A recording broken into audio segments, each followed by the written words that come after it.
Revenue శాఖను రద్దు చేస్తామని ప్రభుత్వం చెప్పలేదన్నారు డిప్యూటీ కలెక్టర్స్ అసోసియేషన్ అధ్యక్షులు లచ్చిరెడ్డి. కొత్త విధానాన్ని అమలు చేసేందుకే ప్రభుత్వం ప్రయత్నిస్తోందని చెప్పారు. నాంపల్లిలో నిర్వహించిన రెవెన్యూ ఉద్యోగుల రౌండ్ టేబుల్ సమావేశంలో భూదాన్ సంబంధించి విషయాల్లో నిపుణులైన సునీల్ కుమార్ తో కలిసి లచ్చిరెడ్డి పాల్గొన్నారు.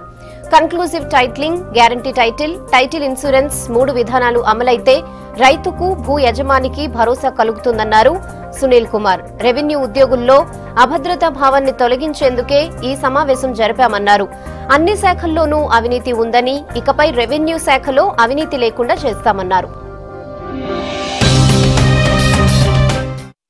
ఈ 1Bలో ఉన్న రికార్డ్స్ ఏవైతే ఉంటాయో, వివరాలు ఏవైతే ఉంటాయో ఆ వివరాలకి ప్రభుత్వమే గ్యారంటీ ఇస్తుంది. అంటే అందులో వివరాలకి ఏమైనా తప్పులున్నా నేనే బాధ్యత వహిస్తానని.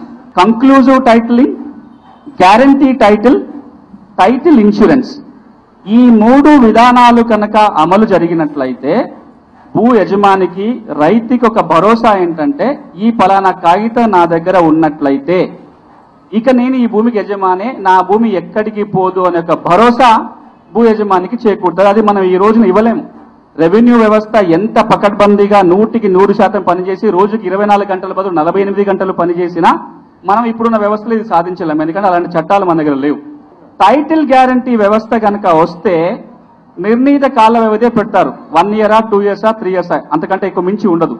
ఈ నిర్మించిన 1-2 years లోపలనే ఎవరికైనా ఏమన్నా అభ్యంతరాలు ఉంటే ఛాలెంజ్ చేయాల్సి వస్తుంది. ఒకవేళ నిర్ణీత కాలంలో కనుక ఛాలెంజ్ చేయకపోతే ఇక రికార్డులో వివరాలని మార్చే స్కోప్ ఉండదు. దీన్నే కర్టన్ ప్రిన్సిపల్ అంటాం. అంటే ఇంకా పాత రికార్డులన్నిటికీ పూర్తిగా ఐరన్ తెరబడుతుంది. ఇంకా మళ్ళీ ఓపెన్ చేయడానికి స్కోప్ ఉండదు.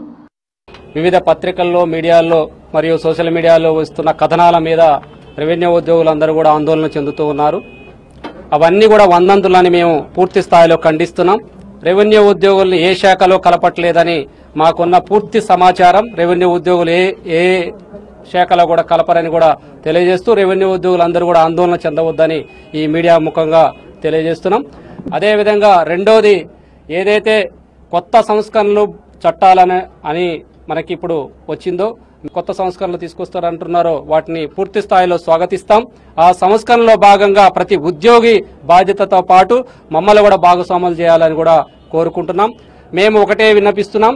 అదేవిధంగా ఉద్యోగులకి, మరీ ముఖ్యంగా రెవెన్యూ ఉద్యోగులందరికీ కూడా మన మీద వచ్చిన ఏదైతే అపవాదు ఉందో దాన్ని పూర్తి స్థాయిలో తొలగించుకుంటామని రెవెన్యూ ఉద్యోగుల పక్షాన కూడా తెలియజేస్తూ, అదేవిధంగా దాన్ని తొలగించడం కోసం ప్రతి గ్రామాన్ని కూడా భూ వివాద రహిత గ్రామాలుగా ప్రకటిస్తామని కూడా ఈ వేదిక మించి కూడా తెలియజేస్తున్నాం. అవినీతి అనేది ఒక రెవెన్యూలో ఉందనే మాత్రం ఎక్కడ ఉన్నవారు అన్ని డిపార్ట్మెంట్లో ఉన్నదనేది కూడా పూర్తి స్థాయిలో కూడా మనం మీడియా ద్వారా కూడా చూడటం జరిగింది.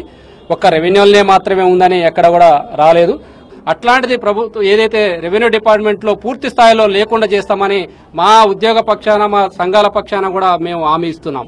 ఏదైతే కొత్త చట్టాలు, సంస్కరణలు వచ్చే భాగంగా మమ్మల్ని భాగస్వాములు చేసి వివిధ రాష్ట్రాలు తిప్పడం జరిగింది. అన్నిటిని కూడా ఆ సంస్కరణలన్నింటినీ కూడా మేము ఆహ్వానిస్తూ, ఆ సంస్కరణలు కూడా మేము ఒక రూపొందించి ప్రభుత్వానికి కూడా ఇస్తూ మమ్మల్ని కూడా భాగస్వాములు చేయాలని కోరడం జరుగుతుంది. ముఖ్యమంత్రి నుంచి గాని, ప్రభుత్వం నుంచి గాని, అధికారికంగా గాని ఎక్కడ గాని మెర్జీ చేస్తామనే పదం గాని ఎక్కడ కూడా రాలేదు. ఓన్లీ సోషల్ మీడియా ద్వారానే వ్యాపిస్తుంది కూడా. దాన్ని ఖండిస్తున్నాం.